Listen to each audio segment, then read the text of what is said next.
Do you believe the theory that men will marry the woman in front of them? Meaning, he may not think that a woman is necessarily the love of his life, but once a man is financially and emotionally ready to start a family, whoever the woman is in his life at that moment, he will choose to marry her. That's not true. No, here's what happens, ladies. All you have to do to capture a man the rest of his life is actually stimulate his hormonal response. Here, watch this. Think of this. Testosterone is a very aggressive hormone. Here's what happens, ladies. You don't realize this. I've been teaching this for 20 years. Here's what happens.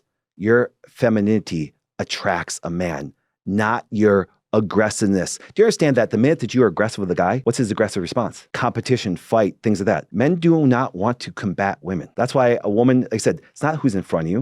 Do you understand? It's actually the one that, believe it or not, stimulates that man the most. Do you understand? And so remember, think of it this way. If people understood what it was like from a standpoint of a man being in the world, it's highly competitive, it's highly stressful.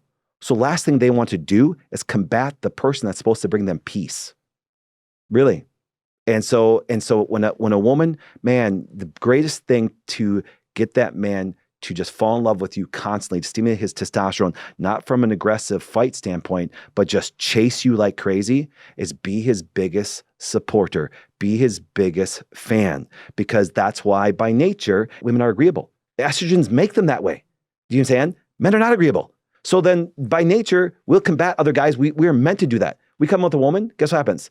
As they become combative, we're like, you know what I'm saying? And then all it takes is a woman come around and go, oh, this, and guess what happens? They focus on them. Because remember, the ladies are focused. I'm taking notes. Yeah. You believe that a man is sick if he is not chasing you down for sex every day? Yes. Well, think of it this way. His hormones fluctuate very little. So here, that's why ladies are like, Doc, you just want sex all the time. Like, good. That's a healthy man. Now remember, this is where we're going to get it wrong. Here's what happens. It doesn't mean a man gets sex every day. But see, by nature, testosterone is an aggressive hormone. And by nature, testosterone makes us very selfish. So these men on the flip side, because here's what the feminists do when they talk to me, is, oh, you're just all men. No, I'm not. Because if a man understands women's hormones, he'll understand when to touch her, when not to touch her, when to be his biggest connector. And guess what? And people don't realize this, is men, look at me. If you don't do the things to connect with her, some other guy will. And guess what happens? And that's why 80% of all women today, even in Christian marriages, file for divorce first. Because, men, be who you are, but understand them. And if you want that, and see, so a lot of men say, well, I'm a provider and I make the money. I don't want that. Well, then stay single. Right. And women go, well, I don't want to talk to my husband that way. Then stay single. Because if you don't want to understand the biology of another person that way, it's going to be very combative and wrong. And so all of a sudden I start teaching this is based on biology. And next thing you know, marriage conferences are calling me saying, can you speak on this? I'm like, okay. You're like, yeah. All right, sounds good. Now, since you have 4 daughters, I am curious, what is the earliest age that girls should start getting their hormones tested? It should be as early as 10 years old. Like, no joke, I just had a woman that reached out to me because her 6-year-old daughter got her cycle. What? With all the endocrine disruptors, people don't realize this. If you're on birth control, does anybody know when the highest places to actually get birth controls from? City water. Remember, when you pee and you're in city water, there's no filtration out of it that way. Make sure you have proper filters. So we get a lot into endocrine disruptors like crazy. And so therefore, when and remember, people don't realize this. We eat about a credit card full of plastic about every month. Ew. See, well, no, what does, and plastic is very estrogen dominant. So what you're going to notice is, for example, is women are getting so much estrogens and then their body is sick because, once again, here's what happens. Your liver is meant to filter all the things out. And because people eat so much sugar, they get fatty liver disease, they can't convert their hormones, blah, blah, blah, and this whole nother topic that way.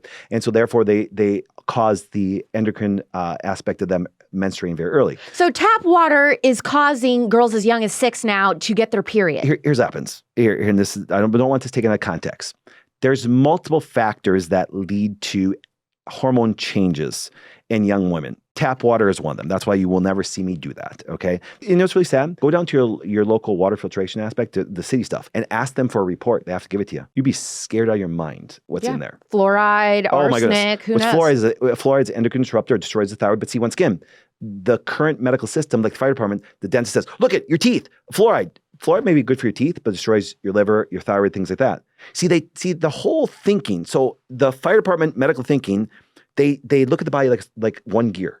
That's why a heart specialist says this is good for you, but destroys your liver. But the liver specialist says, well, do this. And see, when you're a Carpenter doctor and have my kind of thinking, and I sat back 24 years ago and said, I just got to teach people to think like a carpenter because it's a whole different perspective.